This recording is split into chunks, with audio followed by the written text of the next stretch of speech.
I've said it before, I will say it again. We can't balance the budget on the backs of the very people who have borne the biggest brunt of this recession. Everyone's going to have to chip in. Everyone's going to have to chip in. That's only fair. That's the principle I'll be fighting for during the next phase of this process. Joining us now to make his case is Scott Silverman. He's chairman and CEO of Applied Digital Solutions. That's the parent company of Verichip. And Mr. Silverman, thanks for being here. We appreciate it. We're looking at this little chip right here. You brought some in with us, tiny little things.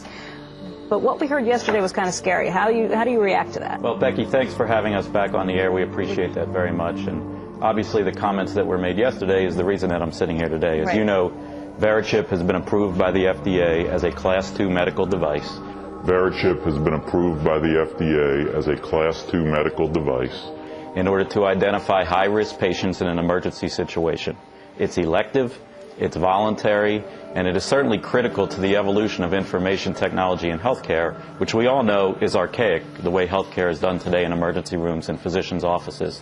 Do you hate it when you get to the office and then discover you left your ID at home? Well, one company in Sweden has come up with a unique way to make sure that doesn't happen. A microchip implant. NBC's Keir Simmons is in Stockholm this morning with more on that. Keir, good morning.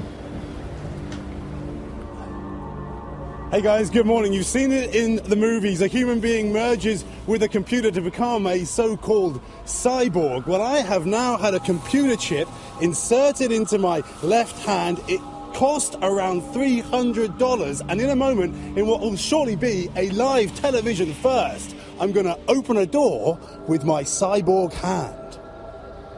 We're going to put a man inside a machine.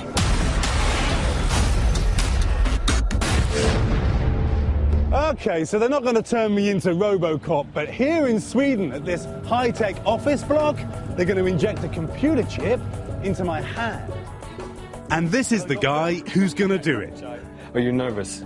I am nervous. Yeah. Yes. You don't have to be. It's not going to be that bad. Really? Because that's a big needle. Okay.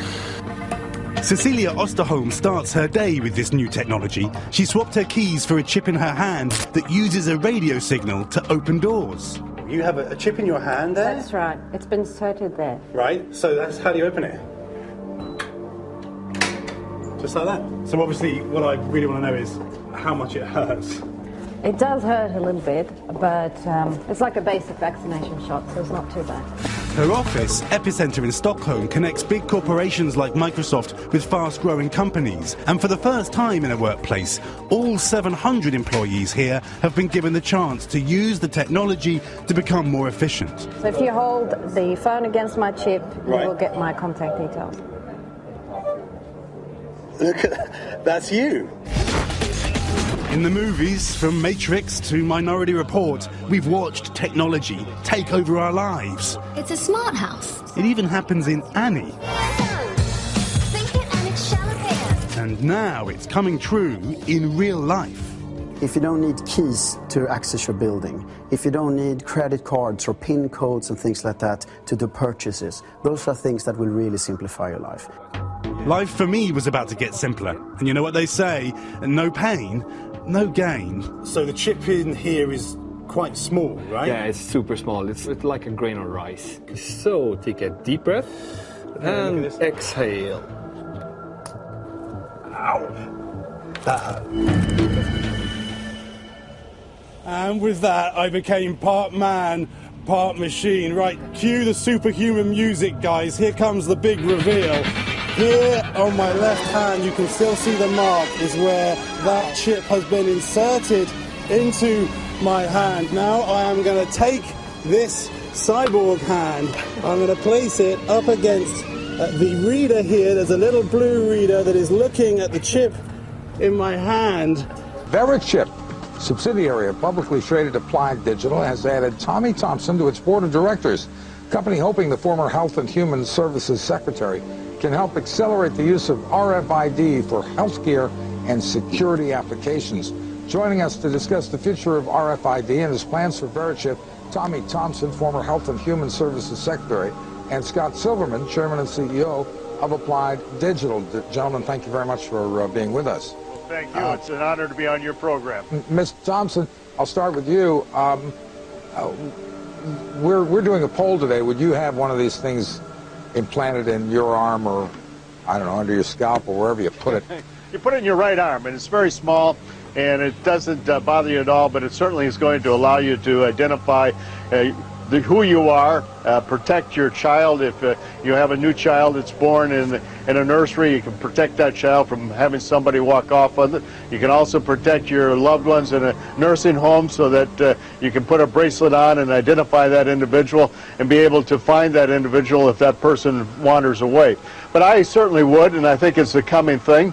And the problem is that medical technology is so far behind that RFIDs are going to really be the impetus in order for us to get new technology in the medical field that's going to help people improve their quality of care. And that's what it's all about. And I'm sorry, sir, did you just say you would get one implanted in your arm? Absolutely, without a doubt. Okay. That's it. No concerns? No concerns at all? Because I have to admit, it makes me a little queasy, makes me worry. What happens if it gets dislodged? Am I being irrational? No, but just think of this. Now, if you were, wherever you are, if you're traveling, you're in New Jersey now and you're interviewing me in Washington, D.C. Right. Can you imagine if you were in Washington, D.C. and had an accident or had a stroke and went into the hospital? How long would it be before your records could get down here? How long would it take to be able to find out what sort of meds you're on or what allergies you have or what are you allergic to? But people right now just use cards that are in their wallet. They carry around cards that say what my blood type is, if I have any allergies. But the truth of the matter is the doctor doesn't know that, and the emergency ward certainly wouldn't. And the problem is that technology is so far behind in the medical field that people are dying every day because of the lack of technology. There 98,000 people died last year because of mistakes in hospitals and clinics across America. And a good share of those mistakes could have been prevented by technology. RFID is at the cutting edge of new technology, is going to help to improve the quality of health and the quality of care for all Americans. Mr. Silverman, what about privacy concerns? Hi, Mark. Thanks for having us back again. I appreciate it. The privacy issue associated with RFID technology really disappears because VeriChip is a voluntary product that is used by a patient for specific medical ailments, such as dementia, such as medical device recipients that need to identify their devices and their medical records, such as cardiac care patients and diabetic patients as well, who will voluntarily receive a VeriChip, as they've started to receive them in the North Jersey area where Hackensack University Medical Center has adopted the system. How many people have these embedded in them? I shouldn't say embedded, but put in them. We've sold approximately 7,000 VeriChips across the world right now. We believe that 2,000 of them approximately have been injected across the world, either for the medical or the security application. In the United States, we believe the number to be approximately 40 to 50 at this point, which all have occurred 40 to 50 people. Correct.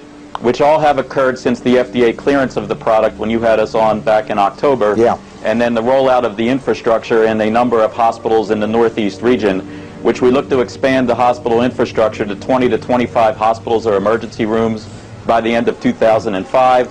And up to 200 emergency rooms by the end of 2006. If I could turn to Secretary Thompson, just ask a quick question about your old job. Secretary Thompson, yeah. you were quoted last December as saying you have to assume that sometime in the future one of our countries, meaning the larger developed countries, is going to be hit by a bioterrorism attack. I assume you saw an article in the Wall Street Journal yesterday detailing failures, at least thus far, in developing with the U.S. government's help new vaccines and drugs to counter biological threats, and I'm curious to get your reaction to that. Well, I think the story is somewhat correct, but you got to realize that the United States was starting from nothing, and the Department of Health and Human Service passed the BioShield protective legislation in order for industry to start coming into the field to produce new vaccines and new countermeasures. It's in the embryonic stages, but I think you got to realize it's a giant step forward to where we were. We still got a long ways to go, and I still am very concerned about a bioterrorism attack. Mr. Silverman, we're almost out of time, so I'd appreciate brief answers if you could, sir.